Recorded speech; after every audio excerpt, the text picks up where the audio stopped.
En Afrique comme ailleurs, lorsqu'on veut construire un bâtiment ou une maison, il est important de faire appel à des professionnels. Deux acteurs principaux sont souvent confondus, l'architecte et le maître d'œuvre. Beaucoup pensent que c'est la même personne ou ils font le même travail. Pourtant, leurs rôles sont différents, même s'ils sont souvent amenés à travailler ensemble. Dans cette vidéo, je vais t'expliquer de façon claire la différence entre l'architecte et le maître d'œuvre, tout en te donnant des exemples simples et pratiques afin que tu puisses comprendre à qui faire appel pour ton projet. Let's go.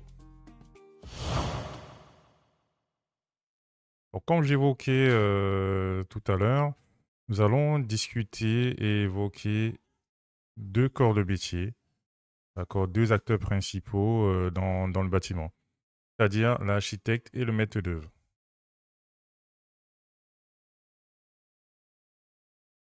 Donc, c'est quoi un architecte?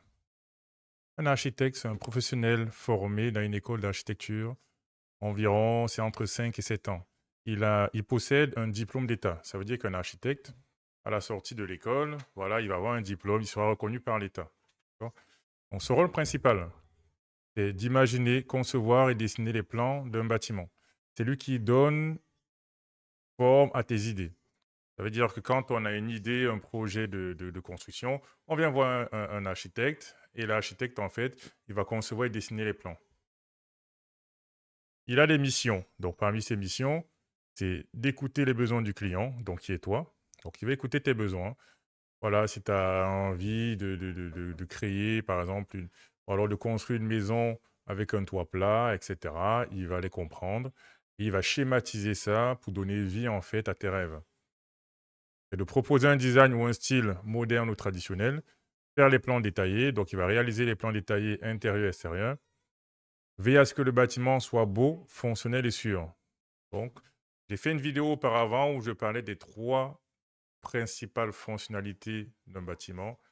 C'est la fonctionnalité, il faut qu'il soit fonctionnel, qu'il soit durable et le confort.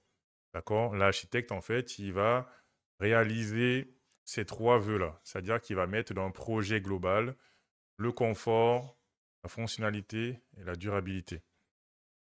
Et aussi, très important, c'est lui qui va déposer le dossier pour les autorités, pour les autorisations de construire. Ça veut dire que pour construire un bâtiment, il y a un permis de construire. C'est l'architecte, en fait, qui va monter le dossier, qui va te donner ce dossier-là, ou alors souvent, il est mandaté pour aller déposer ce dossier-là pour avoir les autorisations de construire. Le maître d'œuvre. Donc, le maître d'œuvre, lui, c'est pas forcément un architecte. Ça peut être une personne ou une entreprise qui coordonne et surveille les travaux de construction. Il ne dessine pas les plans, d'accord, comme un architecte. Il intervient après ou avec l'architecte pour que le chantier se passe bien. Donc, en d'autres termes, le maître d'œuvre, en fait, il va récupérer les éléments qui auront été constitués par l'architecte et son objectif, c'est de réaliser les dessins de l'architecte. Donc, lui, l'architecte, il voit avec vous, par rapport à vos besoins, ce que vous avez imaginé, il les schématise et il le donne au maître d'œuvre pour que le maître d'œuvre puisse réaliser ça sur le chantier. C'est ça. Donc, on va prendre un exemple pour que vous puissiez comprendre facilement. Imagine, tu veux une tenue, d'accord? Tu veux une tenue traditionnelle pour une cérémonie. Donc, tu vas aller voir le tailleur et le styliste. Le styliste ici, c'est l'architecte. Donc, c'est lui qui va choisir le tissu, il va dessiner le modèle que tu veux, d'accord? Il va choisir le tissu, dessiner le modèle. Et maintenant, le maître d'œuvre, lui, c'est le couturier. Le couturier, lui, qu'est-ce qu'il fait? Il va prendre tout ce qui a été dessiné par le tailleur, il va couper le tissu, il va commencer à coudre, il va coudre, et il va superviser les travaux. Et à la fin, il va te livrer le vêtement. Donc, vous voyez bien que pour avoir un vêtement unique, il faut un styliste, donc qui est l'architecte, mais vous ne pouvez pas vous ne pouvez pas porter le vêtement sans passer par le couturier. Vous voyez, donc le maître d'œuvre et l'architecte, en fait, ils sont plus ou moins complémentaires. Ça, l'importance, en fait. Donc ici, j'ai schématisé les tâches, d'accord, les différentes tâches qu'on peut avoir. Donc, les tâches, vous avez, première tâche, écouter les besoins du client. Donc, l'architecte et le maître d'œuvre, ils écoutent les besoins du client. Qui dessine les plans? Vous pouvez le voir, là, je l'ai mis. C'est l'architecte, en fait, qui dessine les plans. Le maître d'œuvre ne dessine pas les plans. Bon, déjà, il y a une nuance. Il y a une différence déjà entre les deux, en termes de mission. Le choix du style. C'est l'architecte qui détermine le style. Je vous parlais tout à l'heure de l'exemple avec la tenue traditionnelle. Pour aller, par exemple, à une cérémonie, bah, c'est le styliste, d'accord, ou le tailleur, en fait, qui va dessiner votre tenue. Le dépôt de permis. Tout à l'heure, je l'ai évoqué, c'est l'architecte qui dépose le permis de construire. Le maître d'œuvre, en fait, lui, ne dépose pas de permis de construire. Le choix des artisans. Parfois, l'architecte peut choisir les artisans lorsqu'il a la mission de maîtrise d'œuvre. Mais en général, c'est le maître d'œuvre qui choisit les artisans. Suivi du chantier. Parfois aussi, l'architecte, quand il a la mission de maîtrise d'œuvre, il peut suivre les chantiers. Mais en général, le suivi de chantier se fait par un maître d'œuvre. Le respect du budget. L'architecte qui conçoit le bâtiment, il y a un budget qui est donné à la base par le client. Et le maître d'œuvre qui réalise les travaux et qui suit les travaux au quotidien doit tenir compte de ce budget. Donc, avec ça, vous avez les différentes tâches spécifiques, soit à l'architecte, soit à la maîtrise d'œuvre. Donc, maintenant, vous avez bien la différence au niveau des missions qui sont attribuées à l'un ou à l'autre. On va continuer. Bon, maintenant, dans quelle situation vous vous trouvez? D'accord? Selon le type de projet que vous avez, vous voulez mettre en œuvre, hein, on va dire ça comme ça, votre construction, votre rêve, votre maison que vous voulez construire. Selon le type de situation, bah, j'ai résumé dans ce tableau, d'accord, quel acteur vous devez solliciter pour tel type de projet. Donc, vous voyez, construire une maison originale.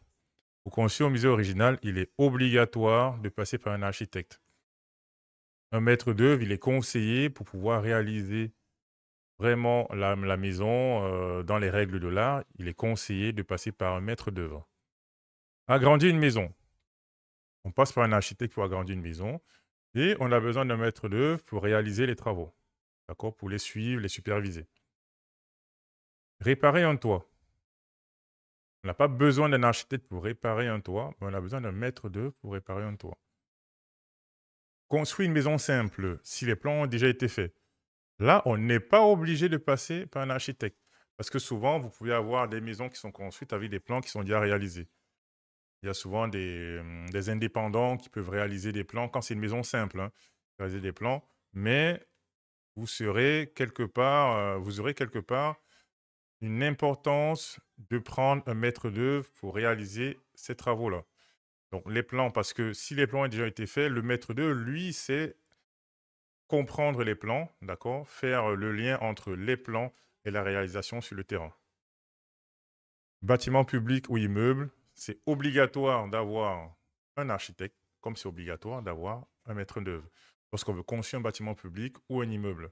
Donc, retenez bien ce tableau parce que vous pouvez vous trouver dans n'importe quelle situation et par rapport à tel type de situation, d'accord, tel type de projet, voilà un tableau récapitulatif pour savoir quel acteur je dois solliciter pour pouvoir réaliser mon projet.